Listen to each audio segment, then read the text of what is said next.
स्वागत है आप सभी के पसंद यूट्यूब चैनल राय एजुकेशन में। सभी मित्रों को सुप्रभात, very good morning to all of you. 69,000 भर्ती अपडेट में आज बहुत इंपॉर्टेंट पॉइंट्स पर चर्चा करनी है। सबसे महत्वपूर्ण बात स्टार्टिंग में ही आप लोगों को बता दूं कि आज अभ्यर्थियों ने एकजुटता का आह्वान किया है SCRT कार्यालय पर लखनऊ में, निशादगंज में। और सबसे इम्पॉर्टेंट बात है कि ये महानिवेदन एकजुटता का आह्वान किया गया है। जी हाँ, बिल्कुल आप सही सुन रहे हैं। 2 दिनों का जो अधिकारियों का कहना था कि 1 से 2 दिन में जारी हो जाएगा चयन सूची, उसको लेकर अभ्यर्थियों की बात की जाएगी। इसमें 67 की एकजुटता का सबसे ज़्यादा इम्पोर्टेंस रहेगा कि आप चयन सूची जारी कर रहे हैं अथवा नहीं कर रहे हैं, वो बात की बात है। लेकिन सबसे इम्पोर्टेंट बात है कि इस पर ऑर्डर रिलीज़ करने के लिए आपके द्वारा, आपकी सरकार के द्वारा, आपके विभाग के द्वारा क्या काम किया जा रहा है, ये सबसे ज़्यादा मायने रखने वाली चीज़ें हैं। इसके अलावा आज के मॉर्निंग न्यूज़पेपर में शिक्षक भर्ती में जारी हुआ समानुपातिक चयन सूची के ऊपर इम्पॉर्टेंट तरीके से बात की गई है। 3 रास्ते हैं भर्ती पूर्ण करने के, और लीगल टीम के सदस्यों द्वारा जो SCRT पर अधिकारियों से बातचीत हुई है उसमें स्पष्ट तरीके से 3 प्रमुख बातें सुझाई गई हैं, जिसमें लिस्ट की बात जो आपको ABP गंगा पर जो उनके सूत्रों द्वारा बताई जा रही थी उस पर भी सहमति जताई है। तो चलिए फटाफट सारी अपडेट को क्लियरफाई कर लेते हैं। तो इसी न्यूज़ से स्टार्ट करते हैं। शिक्षक भर्ती की जारी हो समानुपातिक चयन सूची। परिषदीय विद्यालयों के लिए 69 शिक्षक भर्ती के भर्ती गुरुवार को सचिव विशेष शिक्षा परिषद कार्यालय पहुंचे और अभ्यर्थियों ने सचिव से मांग की कि 31,661 शिक्षकों की भर्ती की मेरिट तैयार करते समय यह ध्यान दिया जाए कि अधिक अंक वाले अभ्यर्थियों को कम सीट वाला जिला आवंटित न हो। इससे उनके चयन से बाहर होने का खतरा जो है खतरा है। अभ्यर्थियों का कहना था कि अपर मुख्य सचिव विशेष शिक्षा का आदेश था कि आरक्षण एवं जनपद को ध्यान में रखते हुए समानुपात रूप से में चयन सूची जारी की जाए, जो GO में आपके मेंशन है। और इसमें सभी लोग वहाँ पे मौजूद थे आपके, और उन्होंने स्पष्ट तरीके से बात की है कि 3 प्रमुख तरीके हो सकते हैं इस भर्ती को आगे बढ़ाने के, वो ये निम्नवत हैं।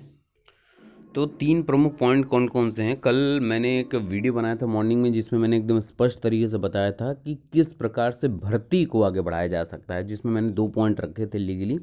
एक रखा था आपका कि पूरे पदों पर भर्ती प्रक्रिया को आगे बढ़ाया जा सके, जो आपकी कंटिन्यू थी भर्ती, जो 3 जून को काउंसलिंग हो रही थी, वो सारी चीज़ें वैसे ही हों। दूसरा, तो वो ऑर्डर आने के बाद ही वो सारी चीज़ें संपन्न हो पाएंगी। और दूसरा कि 31,661 को आगे आपको लेके जाना है, जिसमें GO को भी बचाना है। जो GO आपकी जारी हुई है 24 सितंबर को, उस GO के लिहाजा भर्ती प्रक्रिया को आगे बढ़ाना है।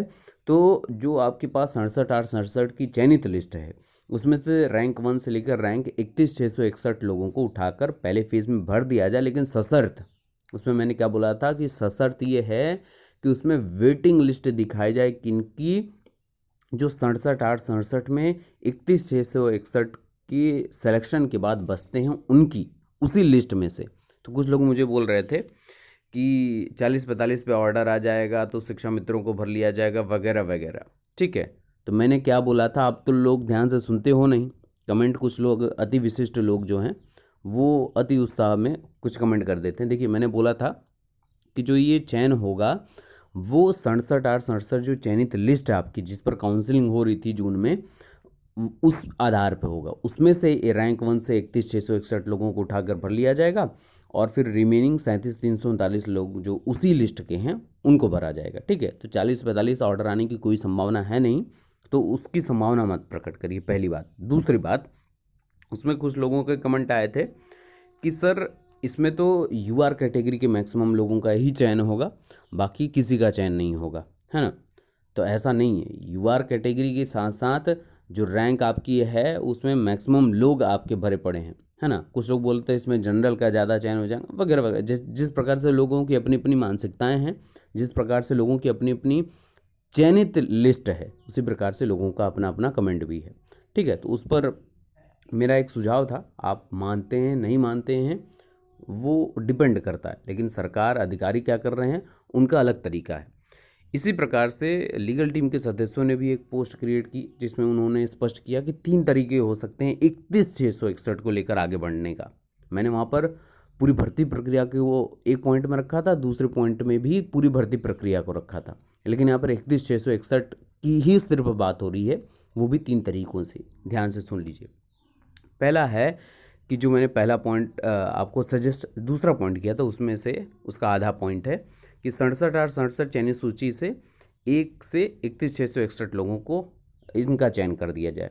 तो इसमें क्या होगा, किसी का जिला भी नहीं परिवर्तित होगा और कोई प्रॉब्लम नहीं आएगी।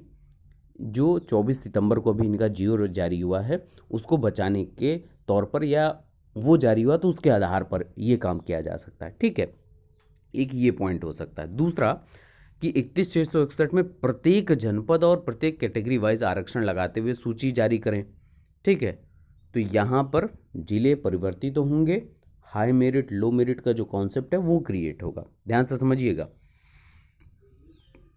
तीसरा पॉइंट ये बनता है 31,661 को आगे बढ़ने के लिए कि 1,46,000 में से पुनः जिला आवंटन करते हुए 31,661 की सूची जारी करें। तो सीधी सी बात है, सबके जिले फिर परिवर्तित होंगे, फिर से आपकी प्रेफरेंस ऑर्डर के हिसाब से आपको जिले मिलना प्रारंभ करेंगे, वगैरह वगैरह, है ना। तो इन सभी चीज़ों में ये 3 पॉइंट जो 31,661 के संबंध में हैं वो आपको मैंने रखे हैं। अब इसमें बात की जा रही है कि कल अधिकारियों से भी जो बातचीत हुई है उसमें भी एकदम स्पष्ट तरीके से उन्होंने कहा है कि जो न्यूज़ में एपीपी गंगा में आ रहा था उसको भी सेटिस्फाइड किया है कि इस पर भी कुछ काम हो सकता है। हालांकि अब एकजुटता डिपेंड करती है, आज अभ्यर्थी एकजुट होंगे एससीईआरटी पर तो उस पर कुछ नई बात अधिकारियों द्वारा देखने को मिल सकती है। तो कुल मिलाकर जिस जनपद में सीटें ज़्यादा हैं और जिनका पहले और दूसरे पॉइंट में दोनों तरीके से हो रहा है, वहीं अपने आप को सुरक्षित मानकर चलें। लेकिन इसमें घाटा उन जनपदों का हो रहा है जिन जनपदों में बहुत कम वैकेंसी आई हैं, क्योंकि वहाँ हाई मेरिट बाहर होगा, जिससे पुनः विवाद की स्थिति उत्पन्न होगी। देखिए, कोई भी पॉइंट किसी भी तरीके से करेगा कोई प्रॉब्लम वहाँ पे होगी लोगों को। इसीलिए मैंने वेटिंग लिस्ट का प्रावधान किया था, वो भी कहाँ से, 67,867 चयनित लिस्ट से। लेकिन कुछ लोग हैं कि उनको प्रश्न लगता है कि नहीं ये गलत है तरीका, 40-45 पे ऑर्डर आ जाएगा तो क्या हो जाएगा।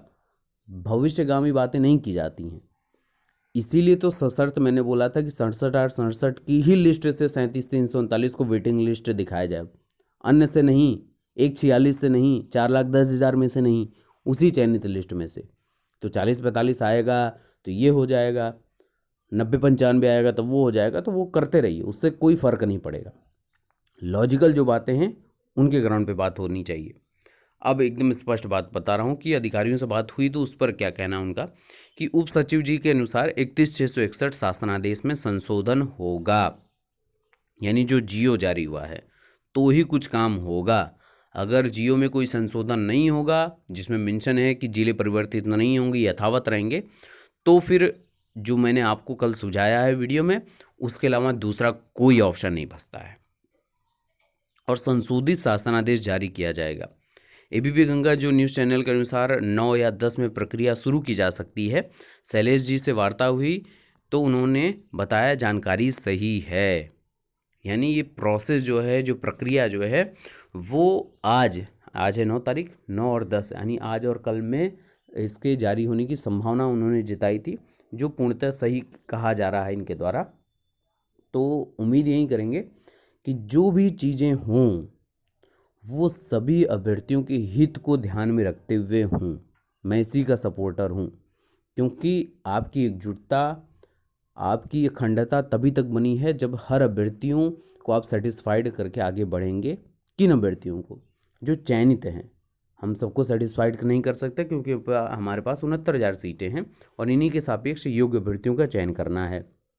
सबको तो हम सेटिस्फाइड कर नहीं सकते हैं, लेकिन जो चयनित हैं उनको लेकर आगे बढ़ना है और बेसिक शिक्षा विभाग में उनकी तैनाती करानी अति आवश्यक है। तो ये कुछ प्रमुख बातें रही। अब आज आप लोगों का कह सकते हैं कि एकजुटता है ना, और यहाँ पर एससीईआरटी पर मिलने की बात की जा रही है आज के दिन, तो लोग अलग अलग पोस्ट दिखा के डराने की कोशिश कर रहे हैं। सीधी बात मैं बोल रहा हूँ, है ना, कि पुलिस जाएगी और मार के उठा देगी, मार के भगा देगी, केस कर देगी, है ना, कुछ नहीं होगा। सीधी बात ये है, अगर आप प्रेम से अपनी बात रखने जा रहे हैं और अपनी हक की आवाज़, अपने अधिकारों के लिए आप बोल रहे हैं, कोई कुछ नहीं करेगा, ठीक है ना, और कोई कुछ कर भी नहीं सकता है। आपके अधिकार हैं, आप अपनी बात रखेंगे। बार बार जो जुमला फेंका जा रहा है उसके विरोध में आप प्रदर्शन करेंगे, वो भी महानिवेदन के रूप में। कोई कुछ नहीं करेगा। अपनी एकजुटता का सबसे बात है, सबसे इम्पोर्टेंट बात है कि अपनी एकजुटता को बनाए रखिएगा। अधिकारियों से जब तक सेटिस्फैक्ट्री रिजल्ट ना मिले तब तक आप अपनी बात को रखते रहिएगा। इस बात को बहुत स्पष्ट तरीके से समझ लीजिए। बाकी जो भी लेटेस्ट अपडेट होगी मैं आपको प्रोवाइड करता रहूँगा चैनल से। Best of luck, thank you so much.